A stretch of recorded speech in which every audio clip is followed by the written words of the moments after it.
2026 সালে ত্রয়োদশ জাতীয় সংসদ নির্বাচন ঘিরে পটুয়াখালী 3 আসনে উত্তেজনার পারদ এখন তুঙ্গে। প্রার্থীদের মনোনয়ন জমা আর প্রচারণায় সরগরম পুরো এলাকা। তবে সব জল্পনা কল্পনার অবসান ঘটিয়ে এই আসনে নতুন করে আলোচনার কেন্দ্রবিন্দুতে উঠে এসেছে ইসলামী আন্দোলন বাংলাদেশ।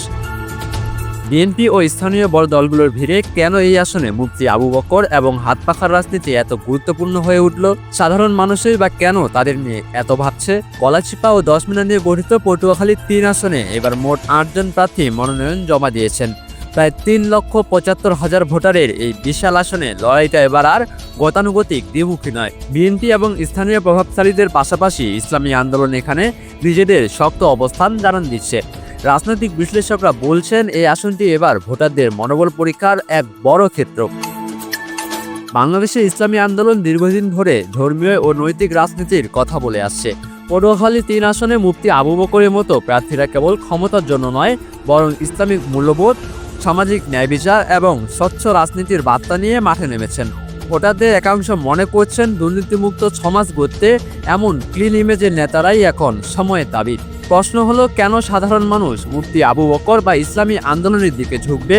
এর পেছনে 3টি প্রধান কারণ রয়েছে। প্রথমত, ভোটারদের বড় একটি অংশ বিশ্বাস করেন বর্তমান ঘুণিঘোলা সমাজ ব্যবস্থায় কেবল রাজনৈতিক পরিবর্তন নয়, প্রয়োজন নৈতিক নেতৃত্ব। দ্বিতীয়ত, যারা বড় দুই দলের রেষারেষি আর সংঘাতের রাজনীতিতে বিরক্ত, তারা এখন একটি তৃতীয় বিকল্প খুঁজছেন। তৃতীয়ত, গতানুগতিক রাজনীতির বাইরে গিয়ে শিক্ষা ও সমাজ সংস্কারের যে রূপরেখা ইসলামী আন্দোলন তুলে ধরেছে তা আকৃষ্ট করেছে মধ্যবিত্ত ও তরুণ ভোটারদের। তবে পথটা মোটেও মসৃণ নয়। বাস্তবতা হলো, পটুয়াখালীর এই প্রতিদ্বন্দ্বিতাপূর্ণ আসনে বড় দলগুলোর অর্থবিত্ত ও সাংগঠনিক শক্তির বিপরীতে টিকে থাকা কঠিন। বিশ্লেষকরা বলছেন, বিজয়ী হতে হলে ইসলামী আন্দোলনকে বড় ধরনের কৌশল ও জোটগত সমীকরণ মাথায় রাখতে হবে। পটুয়াখালী 3 আসনের লড়াই এবার হাড্ডাহাড্ডি।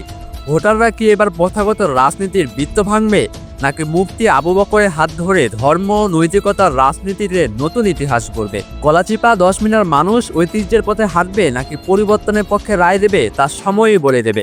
তবে শেষ কথা একটাই, জনগণের ভোটেই নির্ধারিত হবে আগামীর পটুয়াখালী। মাহমুদ বিন মারুফ, ডেস্ক রিপোর্ট, সকালবেলা।